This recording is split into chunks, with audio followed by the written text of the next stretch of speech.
One Piece Chapter 1157 full review, pinamagatan nga itong legendary bar. Nagsimula nga ang chapter na to sa pagnanakaw ng mga Rocks Pirates. Ipinakikita ngang dala-dala na nila ang mga ninakaw nilang mga pera habang sila ay tumatakas. Hanggang tumawag nga itong si Whitebeard kay Wangzi na naiwan pa pala sila sa underground, nang mapansin nga ni Sheki ay imbis na tulungan ay hinagisan pa niya ito ng bomba, sina Whitebeard kasama si Kaido at iba pang mga kasamahan. Nagresulta nga ito sa napakalakas na pagsabog. Sa inis nga ni Whitebeard ay ginamit nga niya ang kanyang gura-gura numi na dahilan nga para gumalaw ang buong isla. Lahat nga ng mga tao dito sa isla pati na ang mga membro ng Rocks Pirate ay gulat sa napakalakas na pagyanig sa buong isla.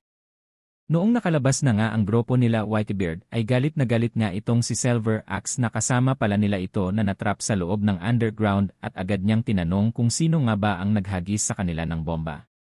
Itinoro naman agad ni Wangzi itong si Shiki dahilan nga na mag-init ang ulo nitong si Silver Axe, pero nagpa-cute nga lang itong si Shiki at sinabing masaya daw siya na nakaligtas itong si Silver Axe. Dito nga ay nag-away na nga itong dalawa at dali-dali naman itong pinigilan ng kanilang captain na si Rhea at sinabing kailangan na nilang umalis.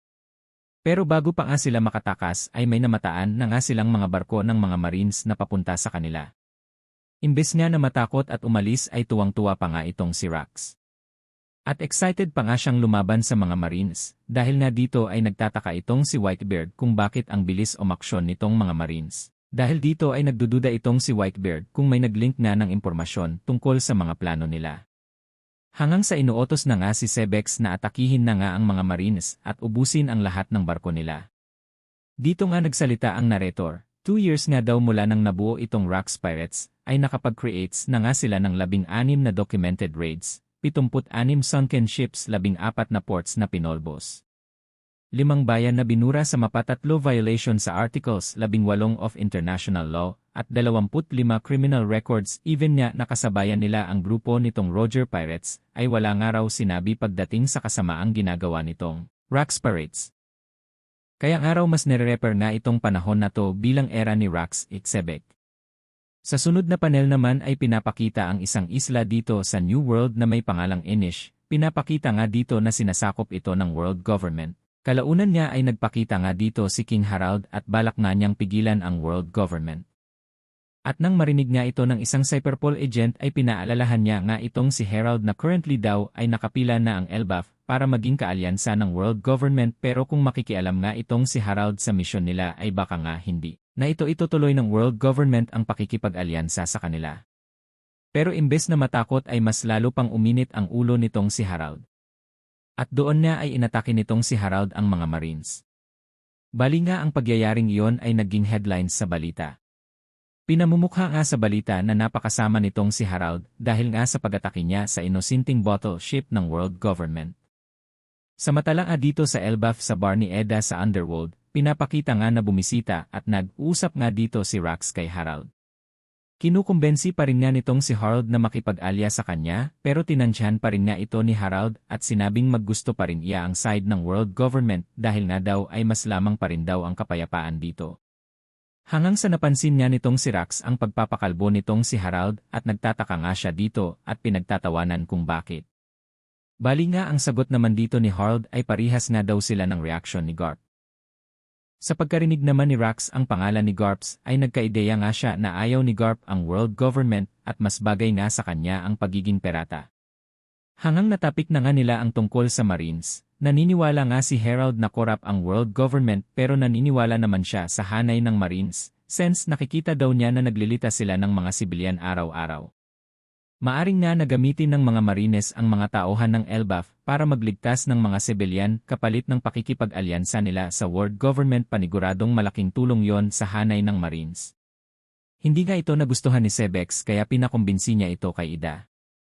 Habang nag-uusap nga sila ay nakikinig naman sa di kalayuan ang tatlong mga bata na sina Haruden, Loki at isa nilang kasama. Sa sunod naman na panel ay napunta na nga sa Marine Headquarters. Ipinakita nga dito ang trio na sina Garp, Singuko at Churu na nakikipag-usap sa kanilang admiral na si Kong. Sinasuggest nga nila na pasalihin na ang Elbaf sa hanay ng Marines dahil nga daw ay napakalaking tulong ang mga Giants pagdating sa pisikal nilang lakas. Sabi pa nga ni Sengoku na mabait naman ang kanilang hari na si King Herald at willing pa itong matoto. Ang sabi naman ni Churu na balak naman nitong si Rax na isali sa kanilang grupo kaya daw ay magmadali sila. Ang sabi-sagot naman dito ni Kung ay yes. May point nga daw sila pero wala daw siya sa lugar para magdesisyon sa part na to. Kaya sabi na dito ni Garp na ilakad na nga ito ni Kung para madaliin ang pakikipag-alyansa nila sa Elbaf. Hanggang nagkaroon ng ito ng time skip. 42 years ago ngara sa Hachinosu ay nakatanggap sila ng isang balita. Nag-quit na daw sa Kuja Pirate itong si Shakuyaku. Nung mabasa naman ito ng mga pirata ay dito nga ay nadismaya sila dahil wala na daw silang pagkakataong makita nila itong si idol nilang si Shaki dahil hindi na ito maglalayad pa. Samantalang si ipinakita dito si Gloriosa na nabigla sa nabasa niyang balita at nagtataka kung bakit umalis sa Kuja Pirate itong si Shaki. Sabi naman ni Big Mom na pareho lang daw sila Shaki dahil gusto nilang sundan ang isang lalaki. Dahil doon ay binara naman ni Gloriosa itong si Big Mom na sinabing wala daw siyang alam tungkol sa pag-ibig. Naisip na dito ni Gloriosa na tinamaan rin ito ng love sickness, dagdag pa niya na hindi niya mapapatawad si Shaki kung si Roger ang dahilan sa kanyang love sickness. Sa sunod na panel naman ay naiinis naman itong si Miss Buckin sa atensyon na nakukuha nitong si Shaki. Dahilan niya na diritsahang tinanong itong si Whitebeard kung gusto ba siya nito. Ang sagot naman dito ni Whitebeard na wala daw siyang gusto kay Buckin pero niyakap at pinilit pa rin siya ito.